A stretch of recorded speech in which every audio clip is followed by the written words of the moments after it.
if it is instead something happening in the early universe, that would be the earliest we've ever been able to actually detect something from in the universe's history, which would be so exciting and lead to brand new physics. Scientists have picked up galactic rumblings. It might just be us not having eaten yet this morning.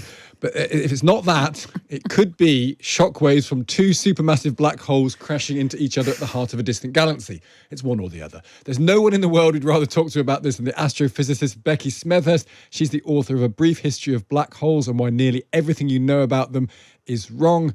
Becky, good morning to you. Oh, what a good morning it is. Honestly, I got to wake up and just read all the scientific papers I could get my hands on this new physics. It was brilliant. Well, I'm not going to say you're completely on your own in that respect, but it's a small group with you, I feel. Now, let's try and understand what's going on here. So essentially, you know how astronomers just keep building bigger and bigger telescopes? Like every day we're hearing about it's 10 meters across, it's 30 meters across. Well, essentially what they did this time is we turned the entire galaxy into a telescope. And this is because we've used dead stars called pulsars. So pulsars are like the lighthouses of the universe. They have these beams of light that come out of their poles that as they spin, they swoop around and we see these flashes from them. And so if we study them for a really long time, the group that have done this I've done it for 15 years across loads of pulsars across the galaxy, then you can listen out for changes in the time that the pulses arrive at us. And we know how fast light travels. So, speed equals distance over time. So if the time changes, it's because the distance to those pulsars has changed.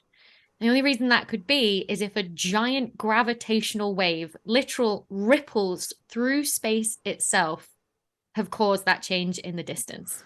And could that only be caused by black holes crashing into each other? Well, this is the big question. So these gravitational waves that they think they've detected, or this evidence of, they're light years long. So in between one crest of the wave to the next, it could be anywhere from, 1 light year to 30 light years. And so there's a couple of things we think could generate those types of ripples. One of them is two supermassive black holes spiraling around each other and slowly coming together to become one huge supermassive black hole. But there's a couple of other things as well that could be to do with what's happening in the very early universe, like in fractions of a second in terms of the age of the universe. And that's what's got people really excited, is they can't quite tell what it's from. Like everyone's money is on the mergers of supermassive black holes happening. And if it's that, that's really exciting. It's the first evidence we've ever got that actually happens. We've suspected it for a while. But if it is instead something happening in the early universe, that would be the earliest we've ever been able to actually detect something from in the universe's history, which would be so exciting and lead to brand new physics. We had a conversation, I can't remember why, about quantum mechanics on this program. Is there a whole bunch of people that you don't sit in the canteen with? Because you deal with the very big and they deal with the very small. You're talking about sort of the earliest part of the known universe. They say effectively either space or time doesn't exist at all. So is there a sort of, when you're in the physics departments, in the science departments of universities, are these just two camps that won't share their lunch with each other? Because fundamentally you're looking in completely opposite directions. Yeah, we're so cliquey. It's like that scene in Mean Girls where it's like, there's the jocks, that's the astrophysicist, and then there's the quantum nerds, But then times like this is when we do actually start talking to each other across particle physics, astrophysics, quantum physics. Because if it does turn out that these are things in the early universe, it's like, well, what is it? Is it tiny quantum fluctuations, just sort of like individual particles, bouncing around back and forward that have then been imprinted on what we see in the entire universe because the universe is expanded and those tiny fluctuations have become massive? That's where the conversations start coming across all the different physicists. And I think that's why this news was so sort of hyped up as it was, because so many different types of physicists, not just us astrophysicists, were getting excited about it. And just before you go, all knowledge is beautiful, so I can accept that as an argument. But why, I don't understand why you care. Why should anyone else care? Because ultimately, we're never going to get a definitive position on this, and therefore, why does it matter?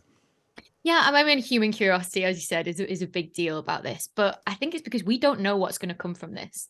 So people pushing for, better ways to record how bright things were in terms of astronomy in the 60s and 70s with, telescopes that we just see with visible light with our eyes. That led to the invention of the digital camera, essentially. Yeah. And then radio astronomers through sort of like the 80s and 90s were like, we need a better way to combine our signals. They're too weak otherwise. And that's the thing we now use so that Wi-Fi isn't terrible in our homes. Otherwise, the signals would just bounce off the walls. And by the time it made it to your phone or computer, they would be completely useless because they'd be too weak.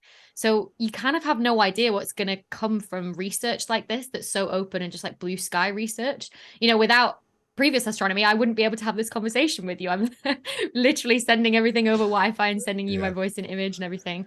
And so I think we can't call what could come from our knowledge of gravitational waves. It's so exciting to think that there's so many unknown unknowns out there. And it's only by pushing the boundaries of this kind of physics that we might discover them. You're a great woman, Becky. You always make a cogent case for all of this stuff. Thank you for joining us today.